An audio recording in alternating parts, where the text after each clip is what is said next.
বসতে শুতে এতবার ৭১ বছর যে মনে হয় ইতিহাস বইও ঘুমিয়ে পড়েছে। শেখ মুজিব ও তার কন্যা হাসিনা এই চেতনার ইনজেকশন পুশ করে তোমাদের অচেতন করে নিয়ে দেশটাকে তলাবিহীন ঝুড়িতে পরিণত করেছে। সেই চেতনার ব্যবসা আবার ঘুরে দাঁড়াতে শুরু করেছে আরেকটি দলের হাত ধরে। আমার অনুরোধ, চেতনার ব্যবসাকে শেয়ার বাজারে ওপেন করে দাও।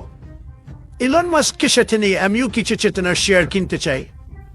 এক পক্ষ বলে মুজিব না থাকলে দেশ শেষ, আরেক পক্ষ বলে বিএনপি না থাকলে গণতন্ত্র শেষ। এই ব্যবসা কতদিন চলবে? চেতনা কি সেরা হিট গান নাকি যে বারবার রিমিক্স হচ্ছে? আর বলো তো, আমরা কি কানাডাকে আমাদের সমুদ্রবন্দর ব্যবহারের অনুমতি দিয়েছি বিনামূল্যে? একদমই না। আর তোমরা কি করছো? চট্টগ্রাম আর মোংলা পোর্ট ভারতের হাতে তুলে দিয়ে বলছো আমরা ১৯৭১ এর ঋণ শোধ করছি। বন্ধুরা, ব্যবসার মতো করো, দান খরাতের মতো না। শেখ হাসিনা পালিয়ে গেলে চেতনার ব্যবসায় বিফল হয়ে ওই একই চেতনার ব্যবসা এখন